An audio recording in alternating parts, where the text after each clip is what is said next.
Hello everyone, welcome or welcome back to my channel. As you can tell by the title, today we are finally, oh my god, doing a layout tutorial. It's been requested by a few people. People have asked just in general how I make layouts or how to make a layout, and I decided to finally, make this tutorial. Also, it's to celebrate 4,000 subscribers. Thank you so much for that. Anyways, I want to keep this a bit short, so let's just get started. Also, if my voice sounds a bit different from usual, it's just because it's sped up a little bit because I don't want to keep the intro too long or anything. So the first thing, you're going to need the apps Pinterest, Tumblr, and Ibis Paint.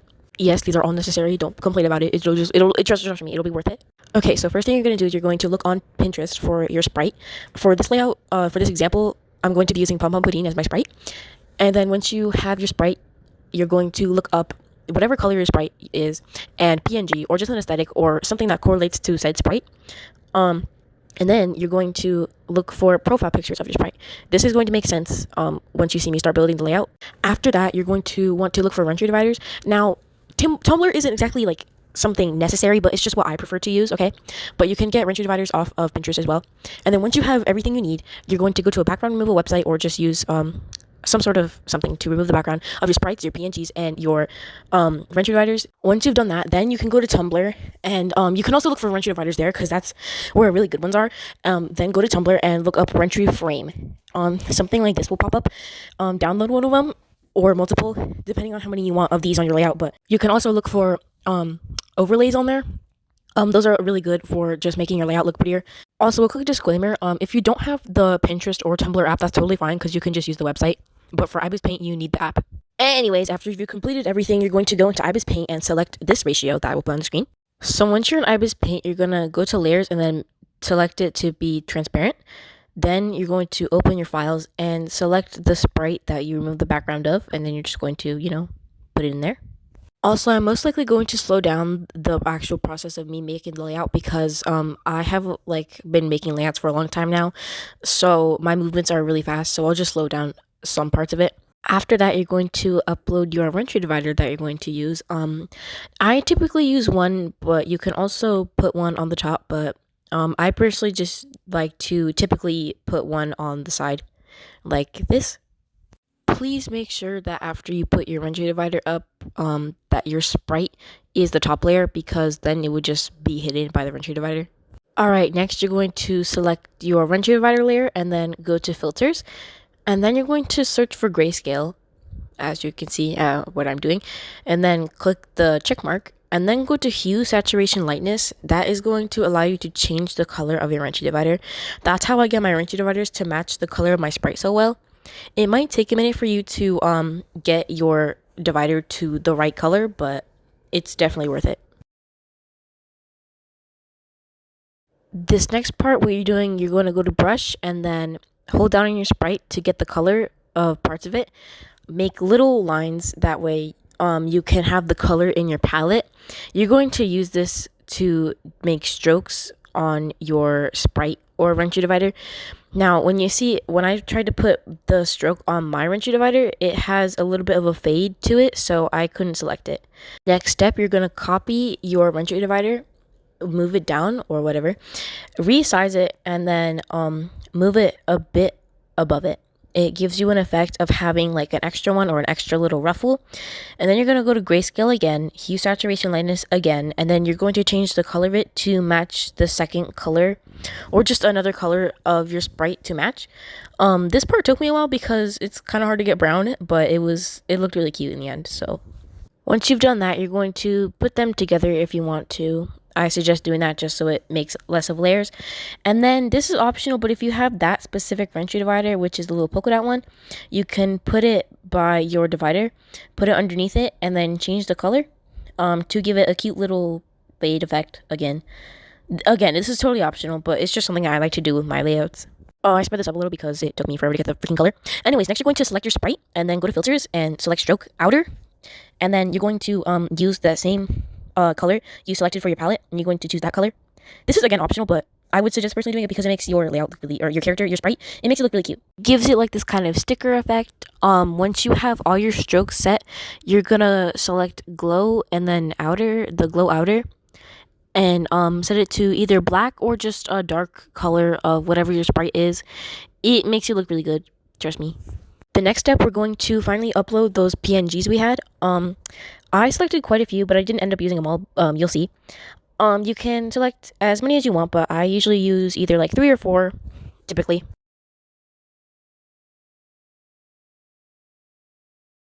Alright, once you have everything, you're going to upload those profile pictures of your sprite.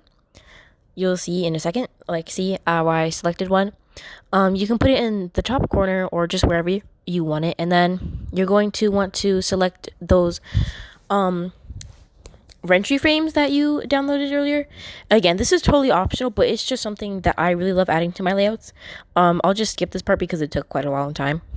Alright, so after I finish that, you're going to go to your Rentry frame and then do the same thing with the grayscale and the color. So you can change the color to match your sprite or whatever. It doesn't have to be exact, but it just has to be a bit similar, or just a color that looks good with it. Also, as I'm editing this, I'm really sorry if I'm explaining this in a really poor way. I've never been good at tutorials. This is my first tutorial. I really hope this can help you guys though. Anyway, I'm going to just delete this part as well because this also took me a while. Once you finish, you're going to merge all of the layers of your profile pictures and your frame down together so they can be one, and then you can scale it down a little bit because it can't be too big, but it's okay if it's big. Once you're done with that, you're going to select the PNGs you want. You're gonna have it so it's above your thingy. Then you're going to put strokes on those PNGs as I'm doing right now. Obviously, I'll just play the clip. Depending on how small your PNG is, make sure that your strokes aren't too thick because it'll look a little weird. I usually just add 3,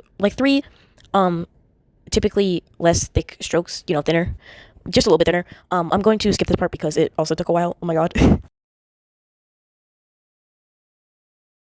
Anyways, after that, merge the layers of your PNGs onto the little frame you have going on. And then after that, if you want to keep any of the extra ones, I personally got rid of one of them. Save one of them for your watermark that you're going to use for your layout, which is 100% needed because if you don't have a watermark, your rant could easily get stolen. So guess what? More strokes. My goodness. But it makes it look really good. But anyways, once you put your strokes on this PNG, you're going to use it on your watermark. That I'll show in a minute. To do that, go to select and then add text. I will do a separate tutorial on how to get fonts into Iris Paint because it's a slightly lengthy process. But once you do that, if you already have fonts, you're going to choose a font and then add it onto your layout. For me personally, how to color the watermark, my Ibis Paint is really weird and it doesn't let me color it with just the style tool. It only has either black or white, so I do this. If it's black, obviously it can't be black for this layout, so I have it in white. And then you're going to select a new layer, clear, right? You're going to go to your brush, make sure it's slightly transparent. You turn the transparency, make it so it's not completely solid, so you just make sure it's a little bit see-through, I should say. Then you're going to completely cover it, but as you can see, I have it set to where it's still a bit see-through so you can still see the text. Then you're going to clip it, and then you're going to merge it down, and then you're going to make another new layer. Use an airbrush this time. Use an airbrush. Use your secondary color if you have one, which I would suggest having. You're going to do that, and do it along the bottom. Also, make sure that the transparency, or I'm not sure what you would call it, is down a little bit.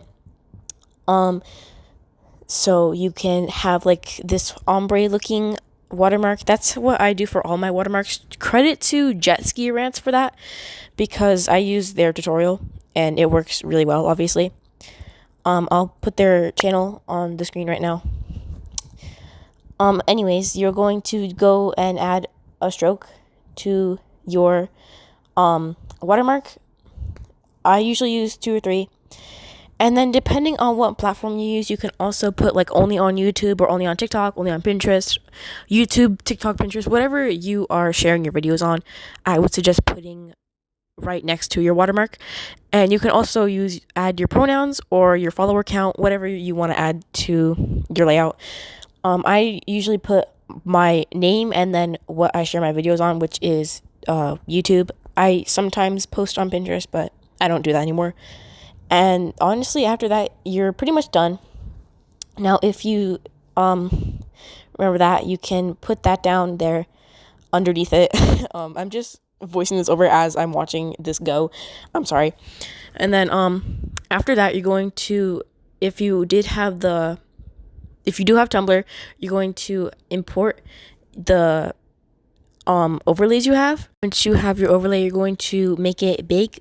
I know this one's a little bit hard to see, but that's just because it's I usually put the other one first. That one is probably my favorite overlay to use because it just adds so much to the layout without even being too much. And then once you do that, you're done. Then you're going to click the little arrow, save image. Make sure you turn your transparency on, and also super resolution, because that makes it clearer when you upload it. And then you just click OK, and then it should save it to your phone. And that's the layout. Yay! I did speed up parts of me working on the layout, but that's just because I didn't want this video to be super long.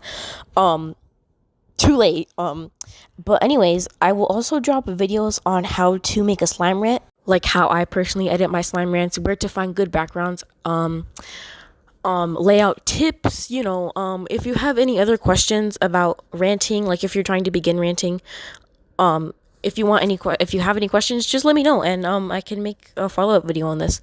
Anyways, thank you so much if you finished the video. Let me know if you use this tutorial. I don't expect this to go viral or anything, but yeah, thank you for watching, and I'll see you in the next one, I guess. Bye bye.